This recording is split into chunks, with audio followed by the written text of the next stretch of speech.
So what factors influenced your decision to run for re-election? Well, actually, I didn't want to. At this point, so in February, ASG has been sufficiently backwards. We made some progress in November.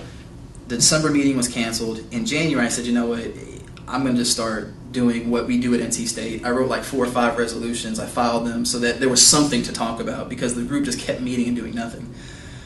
So then we had the February meeting at Elizabeth City State where they didn't have quorum again. And I'm like, this group is just is idiotic. You have $250,000 of student money and you're doing nothing with it. I mean, what kind of world do you live in? So I decided I was going to run for ASG president. I announced it at the February meeting, like 2 weeks before filing for SG here. And Mike Alston was my president pro tem. And we went in his office to talk, and I said, look, I'm planning on running for ASG president. I don't want to run for re-election as Senate president. But I know I can't win if Bobby gets reelected because I know he's not going to vote for me because it doesn't fit with his 5-year plan. If you want to run for Senate president, I will take the key out of my pocket, hand it to you right now. I will ensure no one runs against you because you're the most qualified. I will talk to everyone thinking about it, ensure you run unopposed. My only request is that you stay out of the student body president race because there were like 5 people talking about running. Let that sort itself out. That was my deal. Pulled the keys out of my pocket, pulled it out right there. Mike and I talked back and forth, and basically he said, look, Bobby's a good friend of mine. I feel like I have to support his campaign. And I said to him, I don't think you're hearing me. You will be Senate president. You can do whatever you want. I'm not saying oppose Bobby. I'm saying let the students decide. And he's like, well, what are you going to do? I was like, I'm going to campaign like crazy to make sure he loses. And he's like, well, it's not fair. And I'm like, okay. So we leave that room. I decide I can't have Bobby as president. Even if I lose as ASG president, I just thought he was such an abject failure my first term that if he got reelected, there's no telling what was going to happen to SG. So I filed for office again, not because I was planning to get reelected, but because I was able to use that where every single campaign stop, it was Locke would speak because he was running for Chief Justice, Ben Mazur would speak because he was running for the public defender position that we had just created. Ben would introduce Jay, who would speak, and then I would go last because I was the guy with the most experience, but I wouldn't talk about myself. I would talk about, hey, Jay is great. You really should vote for Jay for office. And I was in the debates where, I remember we had the African American Student Advisory Council meeting in Witherspoon. They had their debate, and one of their statements was, why are you running for office? And I'm like, I just really despise the shamelessly corrupt executive branch. And it was just every question I somehow angled back to why Bobby Mills should not be reelected. We didn't talk about the Senate presidency much at all. And what ended up happening, there was a whole other issue that year where Mike, there was just a lot going on. Okay, so in March of that year, while the elections were taking place, Eve Carson, student body president from UNC Chapel Hill, was murdered. And it wasn't that she and I were close friends, but we had talked a lot at ASG meetings, and it was a difficult thing to acknowledge that someone whose number is in your phone, who you've got emails from her, is dead. So I told my campaign supporters, I'm not campaigning at all, period, until after the memorial service. So, the murder happened during spring break. The memorial wasn't until 2 weeks later. The election was a week after that.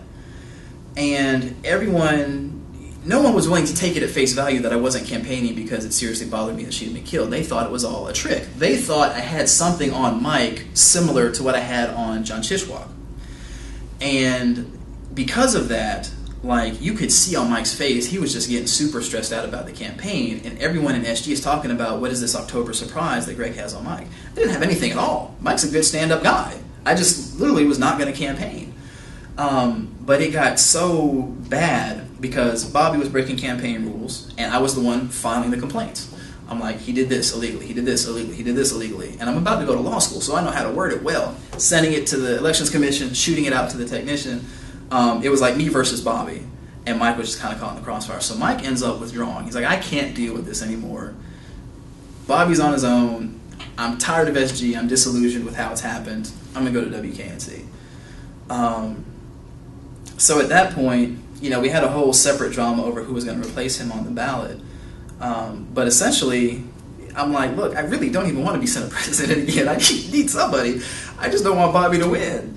And what ended up happening was we get to the election. We had implemented this new instant runoff voting program for the first time, so that you rank your candidates so that there are no runoffs. It's done that day.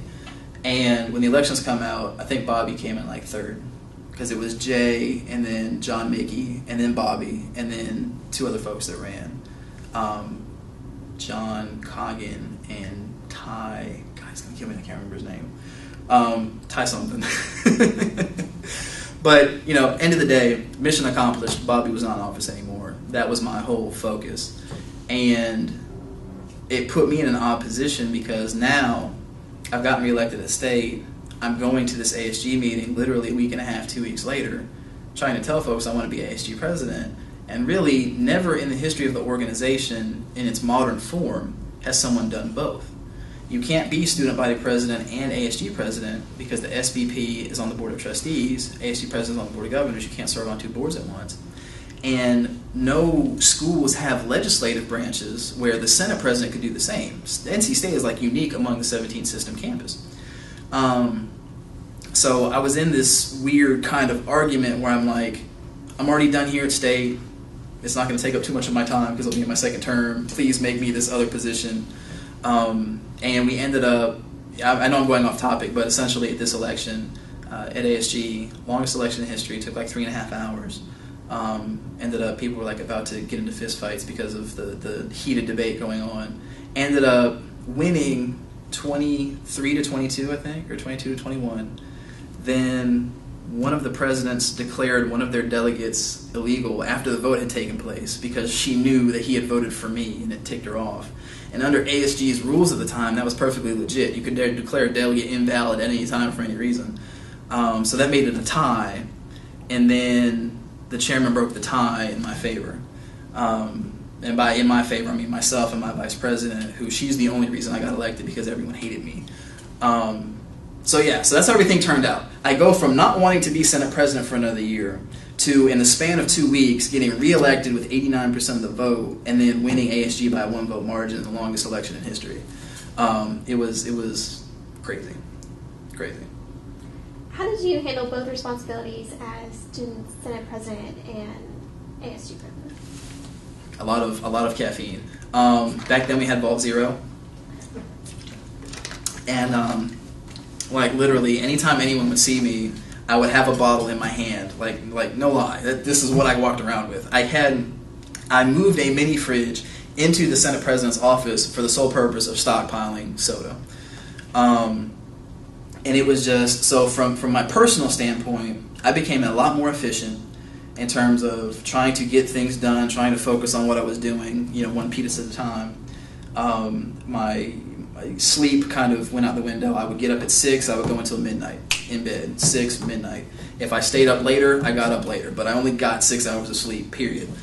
And the way it worked out best was that I was able to rely on other people. A lot of folks tend to quit when I'm around for some reason. When I became Senate president, the very first term, the SG office manager, Kyra Mervin, who had been there for like 20 years, retired. Literally weeks after the announcement that I was in office. Then I become ASG president a year later. The ASG office manager, who had been there for 5 years, quits and says, I don't want to do this anymore. So it's like every chance I'm getting into an office, this office support staff disappears. So what I ended up doing was, at the statewide level, ASG was a mess. We were having to recreate a lot of stuff from scratch. So I essentially took what the student government did here, tweaked it just a little bit, and that became ASG's process. If you were to look at the ASG Constitution now, it is literally the student body constitution word for word with a few changes to make it applicable to a statewide organization. Then here at the local level, I kid you not, Jay Dawkins, absolutely phenomenal student body president. Like anything that needed to get done, he was on top of it. He would send me an email if, I needed to know about it. Beyond that, I said, you know what, dude, do what you got to do because, you're not crooked, you're on point with your stuff. The president pro tem in the Senate, Kelly Rogers, I had wanted her to run for Senate president the previous year, but she felt like she wasn't ready, or if she thought I was going to run no matter what or whatever. She became president pro tem. So I'm like, well, why the hell didn't you run for Senate president? She goes, well, you can always resign. I'm like, yeah, but if I resign, that looks bad. So how about you become pro tem? I'll just let you run the Senate. And in a lot of ways, that's what happened. Like, there were meetings where, like, October of that year, October of 2008, the Board of Governors met in Cullowhee. And I had to be out there Wednesday night for the Thursday meeting. I said, you know what? You're the pro tem. You run the meeting. You're fine. This will be good training for when you're Senate president. She goes, what do you mean? I'm like, you better run when I graduate, because otherwise we're in trouble. So really just kind of like leaning on the two of them locally was, made my load here easier, because it came down to, I'm here every day for class. I'm talking to folks to kind of keeping abreast of the issues. I'll give you all my 2 cents. Hopefully I can persuade you that I'm right. But if not, you're going to have the votes anyway, so do what you got to do. And then at the statewide level, because no one had seen how ASG looks when it works well, because it hadn't worked well in so long, for me to come in with everything NC State does and say, hey, here's what we're going to do, everyone's like, okay, that's fine. And that's really what happened. Like, literally every ASG meeting, it was NC State stuff writ large. I mean, that's what it was. We just took stuff locally, blew it up, and made it statewide.